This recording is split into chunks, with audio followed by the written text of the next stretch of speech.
Remember the times when you'd come home from school, your mom would sit you down and you'd start doing your homework at the dinner table, and all of a sudden, boom! A peanut butter and jelly sandwich would be on the table for you, ready to go. Well, I have, and I would hope that many others have had that experience too. When there's one part of this delectable sandwich that I bet we've all experienced in one way or another, and that is the peanut butter. And what is peanut butter made out of? Peanuts. That's right. This glorious little bundle of yumminess can be found in so many of our food items today, and it is in so many different forms that it's hard to keep track of it sometimes. Well, that's what we're about to talk about today. We're about to talk about the history of the peanut and its many forms. Now, apparently, it is believed that peanuts originated in Peru or Brazil, but there's no fossil records to prove this. However, people in South America were making pots in the shapes of peanuts. So even in the times of the ancient South American peoples, Mr. Peanut was already taking on his early form in traditional pottery. The Incans of Peru were using these delectable little treats as sacrificial offerings. They also placed them in the tombs of loved ones so that their loved ones could have a little salty snack in the afterlife. The tribes in central Brazil also would take the peanuts, grind them up, and make a drink out of them, which, if you ask me, that sounds pretty good. I'd drink a peanut drink any day. The drink consisted of peanuts and maize and was usually an intoxicating beverage that they used for celebrations. And now that I know that it's an intoxicating beverage, it sounds even better to me, and I want some right now. Now, following those, we have the Europeans. The Europeans, eventually they made their way to Brazil, and then in Brazil, they too discovered peanuts. At this point, the peanuts had been spotted growing as far north as just about Mexico. And what they ended up doing was they ended up taking the peanut back to Spain. And from there, the peanuts were spread to Asia and Africa through trade and exploration. In the 1700s, the Africans were beginning to bring the peanuts to North America due to slavery. And the peanuts at that time were known as ground nuts or ground peas, and they were really only considered as food for livestock or the very poor.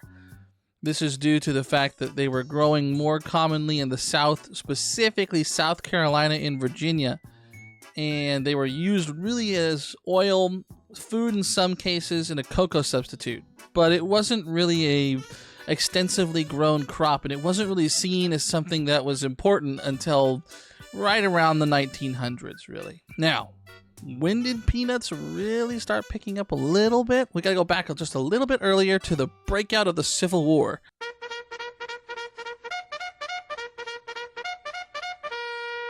And you know what time it is.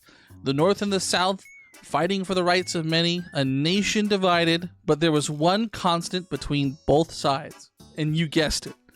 It was peanuts. Peanuts were used as a war ration due this time due to the high source of protein and the easy accessibility. And because they were used as war rations, both the North and the South were using them to make sure that their troops were well fed and they were getting the proper amount of protein and vitamins that they needed to keep themselves, on the battlefield in fighting. In the South, the peanut was known as the goober pea, which I love that name. Goober pea. It sounds so funny, but I know it probably isn't, but it just sounds so funny. Now, the term goober actually originates from the Congo name for peanuts, nguba, which they just took it and went from nguba to goober. But peanuts became such a staple in the diet that there were even songs sang about the peanut. One of the songs reads, "Just before the battle, the general hears a row. He says, 'The Yanks are coming. I hear the rifles now.' He turns around in wonder, and what do you think he sees? The Georgia militia eating goober peas." I don't know about you, but once a song gets written about something, regardless of where the song originated from, I think it means that the products become pretty important by that time. Now, by the later half of the 19th century, peanuts were beginning to be sold more commonly. They were being produced as a snack food, and they were being served at baseball games and circuses, and even street vendors were beginning to sell peanuts freshly roasted to anyone who was walking by looking for a little salty peanutty treat. I don't know about you, but I kind of wish they still had peanut vendors along the streets. I really like a handful of peanut. Now, although production of peanuts was high, peanuts were still being picked by hand. And due to this, it resulted in stems and other little nastinesses being left in the peanuts, and it resulted in a low demand for the peanuts. Now, around the 1900s, there was an advancement in equipment that aided in harvesting, cultivating, cleaning, and shelling the little peanutty delights. And then entered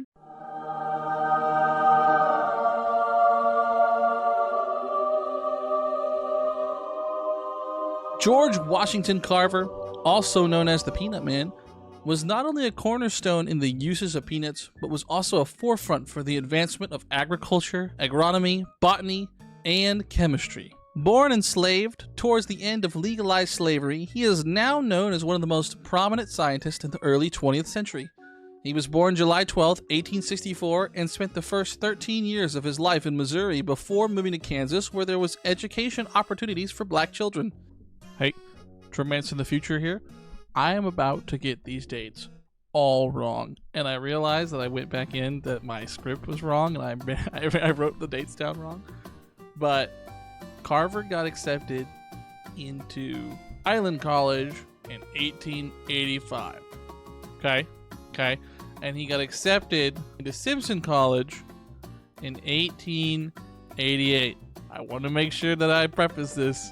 They're going to be wrong in the other cut, but I'm telling you now the actual dates, so don't get it twisted. Fast forward to 1855, and Carver was accepted into Highland College in Highland, Kansas. Now, his application was later withdrawn when the college realized he was black, but that didn't stop him. In 1890, he was accepted into Simpson College in Indianola, Iowa.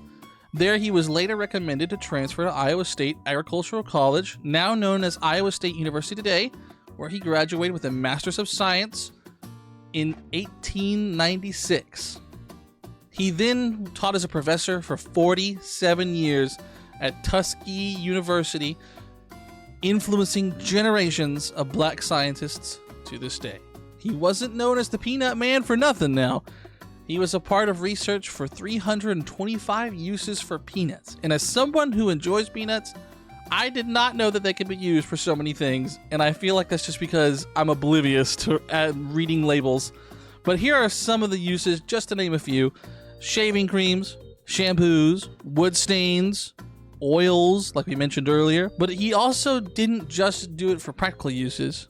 He also created an impressive amount of peanut recipes. In his 1925 report, How to Grow the Peanut and 105 Ways of Preparing It for Human Consumption, Carver gives recipes for 5 different peanut soups, 6 peanut breads, 5 salads, 21 peanut desserts, plus 29 peanut candies. Included in this, there's also basic recipes for peanut butter and peanut brittle, but he also gives examples of peanuts as main dishes. This includes dishes such as peanuts and liver, peanut in like fish, just like different combinations of peanuts in main dishes to make peanuts the main source of whatever food you're eating. It is a super, super cool thing to read. I don't know about you though, but peanuts and liver sounds appalling to me. But I imagine back then it probably was life-saving for most people, and that most people probably were super appreciative of all the new uses for the widely available new source of food. But I don't know about you, but I think I'm just going to stick to my honey roasted peanuts. And speaking of honey roasted peanuts,